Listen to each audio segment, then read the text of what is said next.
Okay, I'm going to try to make this a concise update. 2 months ago, I rented the house for 20,000 pesos a month, which is just a little over 1,000 US dollars for this house that doesn't have hot water, that has electrical issues, that has a dirty ass cistern. I gave a tour so you can go into my page and look at it. I've been thinking about the water quality. I've also showed videos of the cistern, how filthy it is.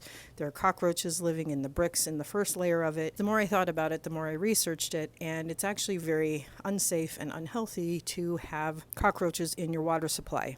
I have talked to the property manager who claims to have talked to the property owners who are Canadian, which is a whole other issue of gentrification. I did not know that they were Canadian when I rented the house. The property owner refuses to do anything about the cistern because the thing that really bugs me about this house is the quality of the water. So I got a quote from a filtration company that has really good reviews here in Puerto Escondido. I had them come out, do a whole workup about putting in 2 filters in the main system so that all of the faucets had clean water. Well, that quote came in at just over 6,000 US dollars. There's no way on earth I'm going to invest 6,000 US dollars into a house I'm renting in a place that I don't really like. It would be different if I was buying it. I would never buy this house. Not going to pay $6,000. They wouldn't even split it with me. So I did the next best thing, which was to ask, can I get just clean water into the kitchen so I can wash my dishes with clean water, so I can wash my fruits and vegetables with clean water? And the company said sure. The company had really poor communication from the point of me putting down a 60% deposit, which was their company policy, paid it with no issue, and then the communication stopped. And I got frustrated, and I reached out to them and talked to the business office, and they really did take accountability for the poor communication. They came in and installed it. The engineer, who has 2 young helpers, says to me, where would you like the little faucet? And I'm like, what are you talking about? What little faucet? So he shows me, and it's a little point of use faucet that is the only thing that has clean water coming out of it. And I'm like, no, this is not what I wanted. And this wasn't explained to me at all. Otherwise, I don't think I would have had you guys come out and do this. I don't know, I would have needed to think about it more. And he says there's no way that they can put clean water going through the main water faucet in the kitchen, that it's this or nothing. So I had to make a spur of the moment decision, and I was like, fine, you're here.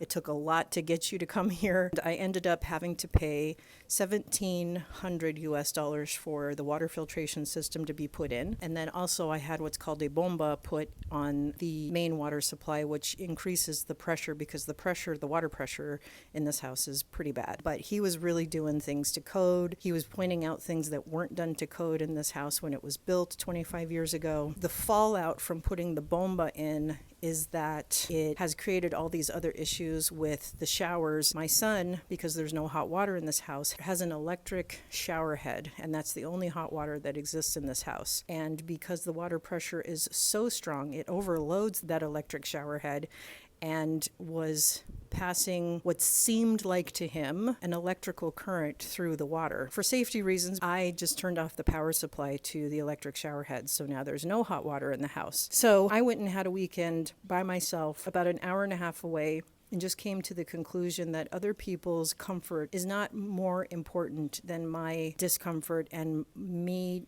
being untrue to myself. It was this whole spiritual awakening that I had, and I came back and was faced with these issues and made the decision that when I leave to go hopefully get my vision corrected up in Tijuana in a couple of days, we will not be returning. So I met with the property manager yesterday and I explained everything to him. And yes, I'm breaking a lease. And yes, I'm paying for breaking the lease. I may be a frilly, prissy American who has come to Mexico and just doesn't get how people live. And if you want to believe that, that's fine. I really don't care. I know lots of people who live here who are Mexican who would never put up with this either. So it has nothing to do with being Mexican or American or anything else. It has to do with comfort and safety and health. I don't know where I'm going to end up, but I'm going up to Tijuana and Ensenada. I think we're going to leave the country, take an extended trip somewhere we've never been before, and then we will maybe come back and reassess where we want to live if we want to continue to live in Mexico. Because I have family here, there's something about it where it would be fun to live here with my family. But also, my heart has been calling me to a different place for about a year now, ever since I experienced something last year. I think about it every single day and want to return there. More to be revealed.